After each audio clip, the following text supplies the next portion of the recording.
Hello, আসসালামু আলাইকুম আপুরা। আবারও একটি টিউটোরিয়াল নিয়ে হাজির হয়ে গেলাম। তো আজকে আমি পার্টি হিজাব স্টাইল নিয়ে হাজির হয়ে গেছি। আর এটা আমি ক্রিঙ্কেল হিজাব দিয়ে এই হিজাব টিউটোরিয়ালটি আজকে দেখাবো। তো আজকে আমি যেটা করেছি যে হিজাবের একটি অংশ ছোট রেখেছি, একটি অংশ বড় রেখেছি। তো আমি এখানে টিকলি, কানের দুল দুটোই আগে পরে নিয়েছি। আর এটাকে এখন হিজাবটিকে আমি ছোট অংশ বড় অংশ মিলিয়ে পিছনের দিকে আমি সেফটি পিন দিয়ে সেট করে নিয়েছি। এখন সামনের অংশে আমি আরেকটু হিজাব তুলে সামনের দিকে দুপাশে আমি এভাবে করে পিন আপ করে নেব।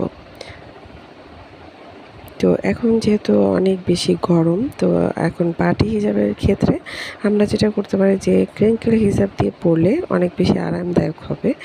তো অনেক দীর্ঘক্ষণ সময় পরে থাকতে বেশি ভালো হবে। তো আমি হিজাবের এক অংশ তুলে ঠিক কানের ঠিক উপরে একটু এখানে আমি ওয়্যারলেস পিন দিয়ে পিন আপ করে নিয়েছি। তারপরে আমি বড় অংশটিকে ঘুরিয়ে মাথার উপর দিয়ে ঘুরিয়ে নিয়ে আমি সাইডে পিন আপ করে নিয়েছি।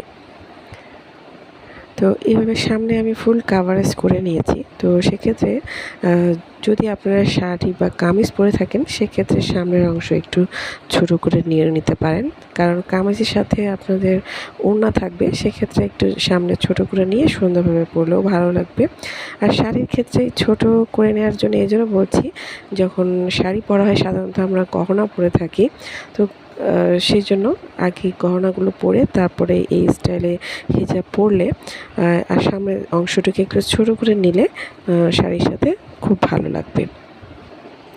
তো এই তো হয়ে গেল, সামনের অংশে আমার ফুল কাভারেজ হয়ে গেছে এবং পিছনেও সুন্দর ফুল কাভারেজ হয়ে গিয়েছে। তো আশা করছি আপনাদের ভালো লেগেছে। খুবই সহজ একটি হিজাব টিউটোরিয়াল। আর যারা নিকাব করতে চান, সামনের অংশ থেকে তুলে নিয়ে সুন্দরভাবে নিকাব করতে পারেন। পিছনেও সুন্দর ফুল কাভারেজ হয়ে গিয়েছে। ক্রিঙ্কেল হিজাবগুলো সাধারণত খুব বেশি বড় হয় না, তো সেক্ষেত্রে সেভাবে করেও আমরা চাইলে এভাবে পরলে ফুল কাভারেজ হয়ে যাবে। তো সামনের অংশ থেকে তুলে আমি নিকাব করে নিচ্ছি।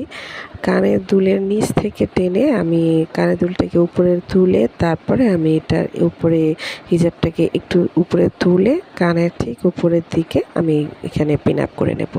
তো সুন্দরভাবে পিন আপ করে নিয়েছি। তো এই তো দেখুন হয়ে গেল নিকাব। আপনারা চাইলে এইভাবে নিকাবও করতে পারেন। তো আশা করছি আপনাদের ভালো লেগেছে। আমার চ্যানেলটা অবশ্যই সাবস্ক্রাইব করে রাখবেন, বেল আইকনটা প্রেস করে রাখবেন, নোটিফিকেশন পেয়ে যাবেন খুব সহজে। আর ভিডিওটা ভালো লাগলে অবশ্যই একটা লাইক করবেন, কমেন্ট করবেন, কোনো রিকোয়েস্ট থাকলে আমাকে জানাবেন। আমার জন্য অনেক অনেক দোয়া করবেন। আর লাইক দিতে অবশ্যই ভুলবেন না। আমার সাথেই থাকবেন, পরবর্তী ভিডিও নিয়ে হাজির হয়ে যাব। আল্লাহ।